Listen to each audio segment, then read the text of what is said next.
Matthew chapter 22 verse 37 up to 39. Sabi po dito sa salita ng ating Panginoon, Jesus replied, "Love the Lord your God with all your heart and with all your soul and with all your mind." Verse 38, this is the first time and greatest commandment. Last verse 39, and the second is like it, love your neighbor as yourself. Yan. Salamat po sa ating Panginoong Diyos na buhay. Yan. Sa salita po niya na muli niya sa atin ipinagkaloob. Amen po sa oras po na ito. Yan. Isang magandang tanghali nga po pala sa bawat isa po sa atin. Yan. Good afternoon everyone. Yan. Muli po akong nagbabalik para maibahagi po ang mensahe, amen, ng ating Panginoon na nais niya sa atin iparating. Amen po. Ang sinasabi nga po dito sa nabasa natin sa Book of Matthew or sa Aklat ng Mateo, verse 37, sinabi ng ating Panginoong Hesus, love your God with all your heart and with all your soul and with all your mind. Yan. Then yung verse 38, this is the first time and greatest commandment. And yung 39, and the second is like it, love your neighbor as yourself. Amen po. Ito ay mayroong pinamagatang the greatest commandment. Yan. Ito po yung pinakadakilang utos. Amen. Kasi meron pong isang tao na kung saan nagtanong kay Jesus. Nagsabi kay Jesus na ano yung pinakadakilang utos. At ito yung sagot ni Jesus sa verse 37. Yung pinakadakilang utos is una, mahalin mo ang Diyos ng buong puso, buong kaluluwa, at buong pag-iisip. Tapos, sabi ni Jesus, ito yung una at dakilang utos. At ang pangalawa ay ibigin ang iyong kapwa na gaya ng iyong sarili. Yan. Sinasabi ng ating Panginoong Hesus dito na sa buhay po natin, amen, mamahalin po natin ang ating Diyos. Amen po. Ng ano po? Ng buong puso, buong kaluluwa, at buong pag-iisip. Hindi po tayo maaaring magmahal kay Lord ng kalahati. Amen? Kailangan, pag nagmamahal tayo sa Panginoon, buo. Buo po yung maibigay nating love sa Diyos. Why? Dahil ang Diyos po natin, nagmahal sa atin ng buong buo. Amen? Hindi niya tayo minahal ng kalahati, ng 1/4. Amen? Minahal niya tayo ng buo. Amen? Ibinigay niya lahat para sa atin. Kaya, nais din ng Diyos na maging katulad din tayo sa Kanya na kung magmamahal na rin lang tayo sa Panginoon. Amen po. Ibigay na po natin yung buong pagmamahal. Amen po. Yung paano ba natin maiibig ang Diyos ng buong buo? Yun po ay sa pamagitan ng pagsunod natin sa Kanya, sa Kanyang kalooban, araw-araw. Amen po. And then, ano pa? May papakita natin yung pagmamahal natin sa Diyos sa pamagitan ng paglayo at pag-iwas na po natin sa kasalanan. Kasi alam naman po natin, di ba, na ang sin or kasalanan, yun po yung nagpapahiwalay sa pag-ibig natin sa Diyos. Amen? Kumbaga, kapag tayo po yung nakagawa ng kasalanan, yung pagmamahal natin sa Panginoon is nawawala. Nahihiwalay tayo sa Panginoon. At ayon ng Diyos yun, dahil ang gusto ng Diyos sa atin, manatili tayo sa Kanya. Manatili tayo sa piling niya na umiibig, nagmamahal.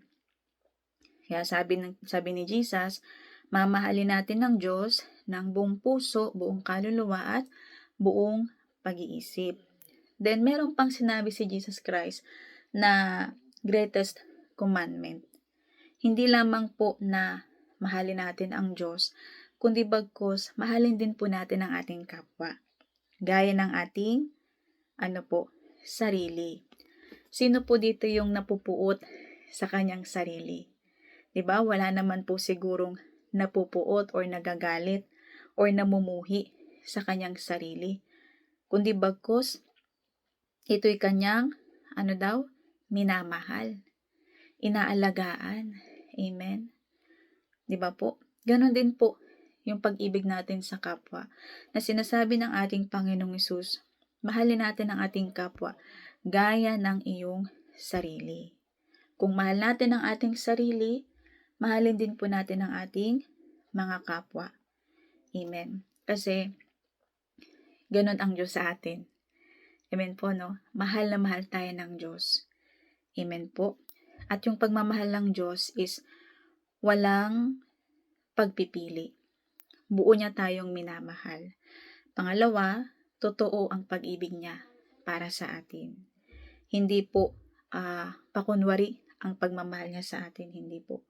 Totoo yung love ng Diyos sa atin. Kaya nais din ng Diyos na tayo din po ay magmahal ng totoo. Una sa Kanya, pangalawa sa ating kapwa-tao. Even to our families. Amen? So, lalong higit sa lahat is yung mga nakakasakit sa iyong damdamin. Yung mga taong ayaw sa'yo, yung mga tao na nakagawa ng mga bagay na hindi mabuti para sa'yo, yung mga nakasakit sa'yo.